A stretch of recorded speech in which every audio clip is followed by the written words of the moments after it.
What's up? Welcome to Aaron's Talk Sessions Unplugged. I'm your boy, A.A. Ron. And today, I got a special guest with me, introducing my mom, Shonda Lucas.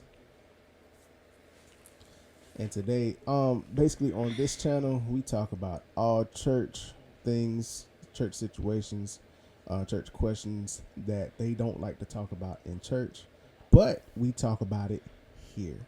So let's get moving.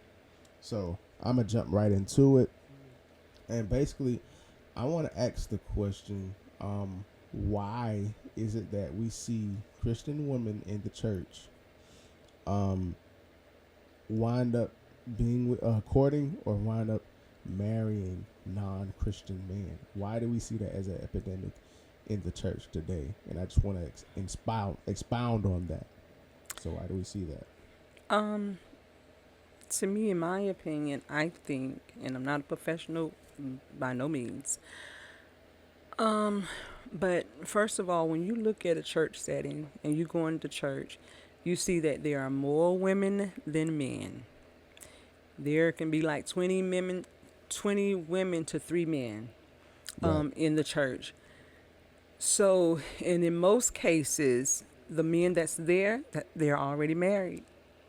right, And depend on how rooted and how grounded you are in God, you will, if you don't find what you need in the church and you really want to be married or you really want to date someone, you will go outside of the church to find a decent man. right, I mean, he may not be saved, or filled with the Holy Ghost, but he is a decent man outside the church. And a lot of times, us women, if we don't get what we want in church, sometimes we tend to walk do outside you of the church house and get what we want. do you think that they settle? Do you think that they settle for those type of men? I Or absolutely do. I believe that they settle for because I believe if you're a strong enough believer in God, then you're going to wait till God send you that man. right, You're not going to go outside. The Bible tells us that it is not good for us to be unequally yoked. And if we go outside of God's church house, God's will, and go and get our own thing, and this man is not saved, whatever, then we're absolutely not, doing the right thing. Yeah, so it's just like you leaving, what's right and going and get something wrong, and that's just not good. It's just not good. right. I've heard about um along the situations of what. First of all, let me ask this question: why do you think there's not any men in the church today as women? The ratio of men to women in the church, women far more exceed the men in the church. Like as a number, they far more exceed the man. Why do you think that we see like a very low number of men in the church? That's actually a good question. Um, in my opinion, I believe that there are more women in the church than men, but women. Some of our women, most of our women are soft-hearted. They are easily drawn to, I'll say, to God. We're motherly. We're we're loved. We're caring, Right. for our children and for our husbands and everybody. And I think it's easier for a women. I think it's easier for women to come to God rather than men. And that's just my opinion. I'm not a professional. I just believe that we have that soft spot, Mm-hmm. where God can just, say, it's easier to draw us. Right. I believe that that's why there are more women in the church than men, because we're just, you know, a big ball of love, and that's what Because God that's is. that's that's more that's more of the church. That's more of the church nature. That's more, yeah. Like the music and the flowing of like the the I don't want to use the word emotions, but the flowing of like the atmosphere and the more the more that type of feel. Yeah, like I said, that's a good question. I would definitely have to go back and study up on that one Okay. because it's so true. And so I've heard this. Um I looked at the video one time and they was talking about the reasons of why there's a low number of men in the church, and what they said was is because men are natural leaders. So in a way, it it may seem like there's not a lot of men in church because they don't like to be told what to do, or they don't like to have their lives ran, or they feel like as though their lives are being ran by the pastor, like how to do this and how to do that. That's what I heard. Yeah, and then you can also look at because men are workers. They're out, they're working, which don't give them an excuse not to be in the house of the Lord. But a lot of our men are businessmen. They're working, they're busy, they're moving, until maybe perhaps that, the church thing will maybe perhaps slow them down. I am not sure, but that's a very, very good question. I had to study up Right, on that right, one. right. And so we're not just going to talk about the problems and the issues that we see, but we also want to incorporate how can what is a good way that we could involve more brothers to come to the church? Like, how can we get our men in the church body? I believe that a lot of our women in the church are married to maybe perhaps unsaved men. They don't attend church, with their wives and stuff. I've seen that a lot. And I don't think there's anything that we can do to make them come. We can encourage our spouse to come to church and just encourage them to come because we can't make them do anything, but we can most definitely pray for our spouse. We can draw, we being the Christian woman, we can draw our spouse to God, but we have to walk, we have to be in that manner of we have to be an example before our husband. We have to show Christ, the Christ in us to our husband So by basically, our live. So actions. basically, live that life in front we of. we have to live the life in front of our spouse to draw them. If I'm coming from church and I'm just fussing and fighting and what is that what is my husband thinking, like, where do you go tonight? Did you go to church or did you go to a club? Yeah, because we that don't seem like church. Right. So you have to live that life definitely in front of your husband, and you have to know your place to draw your And husband. Yeah. with like the scriptures say, with loving kindness have I drawn thee. Yeah. So you got to love them to church. Yeah. You know what I'm saying? And we got to be that example to bring the brothers, and that goes along with women that are also courting. And I'm gonna say this is not just about women that's in the church that's courting men, unsaved men, but it's also about men that's in the church that's courting unsaved women as well. It could be vice versa. So when we're talking about women that's trying to court, that's not married yet, but that's trying to court, a way that you can get your friend or your female friend, your boyfriend to come to church is to basically live that life. When you out in the street or like when you're at work or whatever, you be that example and be like, how is this person got so much patience? Yeah. Yeah. How's this person so calm in the middle of arguing? Yeah. You know what I'm saying? Yeah.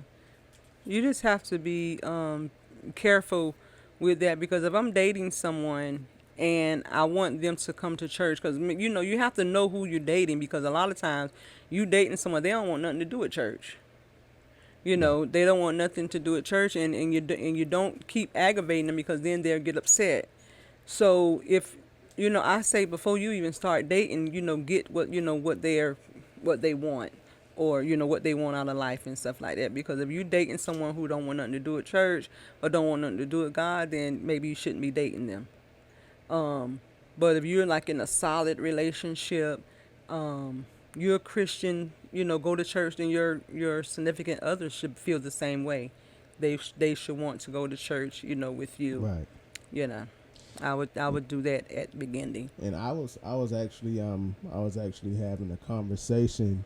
I know he's going to see this video, but I was actually having a conversation with my dad earlier, and he was saying that most people don't even pass the initial test.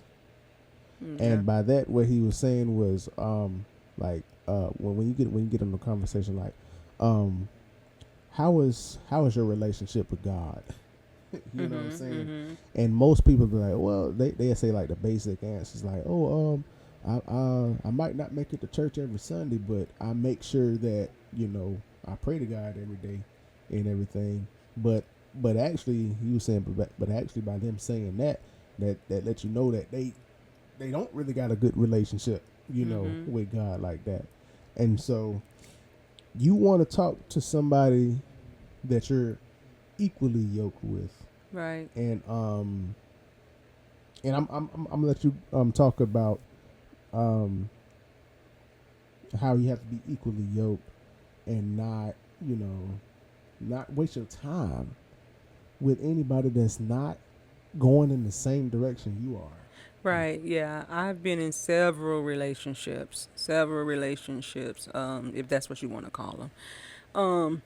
But and I've wasted time, energy, um, just to go out, to see them or whatever, or be with them. And if I've asked, constantly throughout the relationship or whatever it was, where are you now? Where do you stand? You know what I'm saying? Because I don't. You're wasting your time if the other person don't feel the way you feel. Right. They don't feel the way you feel. You're wasting your time in that, and I can say now that the time that I've spent with them, and everything that we did together, went out together, it was a waste of time, because at the end of the day they don't want what you want. So you need to be upfront with your partner or whatever. Let them know where you are, where do you stand, your relationship and stuff with God. And I know some people may like, "Ew," they don't want to really do that, up front, but it can save you, it can save your heart, it can save your save you A lot time. of heartache. A lot of Yeah, heartache. yeah. Just it's just a lot that is just dating people and relationships and friendship. It's just a lot that goes into that. But you don't want to waste your time with someone who don't feel the way or have the same values as you have. And I just come to points where I'm upfront with with a lot of people just to save time, save my energy and all of that.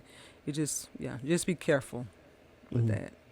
Right. And in some cases, women, get with these men way before they even get saved. So it's kind of like after you go through your transition of being a woman or a man of God, then you have to do that whole transition of trying to be that example to your partner or whatever. And in some degrees that can be difficult because they're so used to that life that y'all had together before they even got saved. And so you just gotta, when you make that decision to serve God, and when you make that decision to basically live your life for God, sometimes them people they're gonna fall off if they ain't ready to flow with you in your new season. And so, they're gonna fall off if you ain't ready to flow in your new season. Yeah, you just have to be like if you're if you're already in a relationship and you get saved and you come home, hey honey, I'm saved. I gave my life to the Lord. It may not be as easy as you think. You know, your partner may get upset or angry or whatever. How could you do that? We had a good thing going on or whatever, whatever. But at the end of the day, God is ultimately first. He takes first place rule. If you have sometimes, like my son said, some people might drop off, some people might fall off because of your decision, that you made to give your life to God. So you may lose some people. So you have to know what the outcome could be, you know.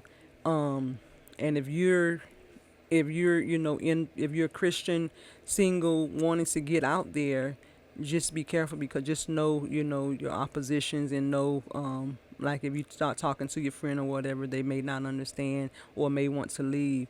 Just trust God, believe God, walk with the Lord, and He will take good care of you, and He will give you that person that He see fit for you to have. And it may not happen next week, next month, next year, but it will happen. You have to have You have to patience and have faith in God. sustain, Sustain. sustain in that season you in, because through your sustaining, God is growing you, God is molding you, God is teaching you. And so you're actually gaining in this season by just waiting.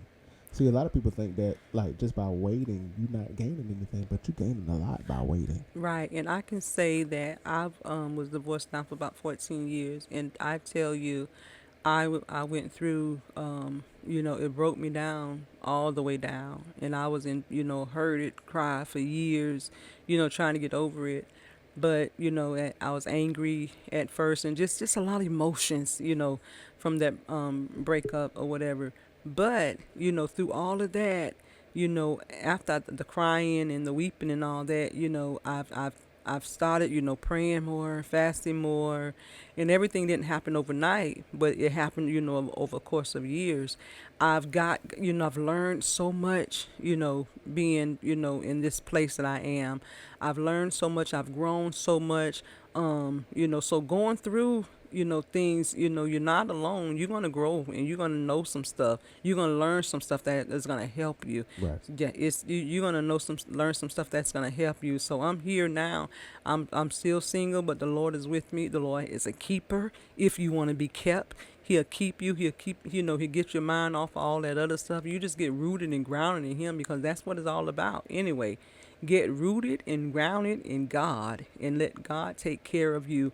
And like I said, when that time comes, He will give you whoever He choose to give you. Right. And that's it. Stay holding on to God's unchanging hand, because He will protect you. He will keep you in your season. Yeah. But that's going to be it for today's session. Give a round of applause to my mom, who has came and Yeah. joined me on today. And we are going to see you again. This is Aaron's Talk Sessions Unplugged, and we will see you later. God bless.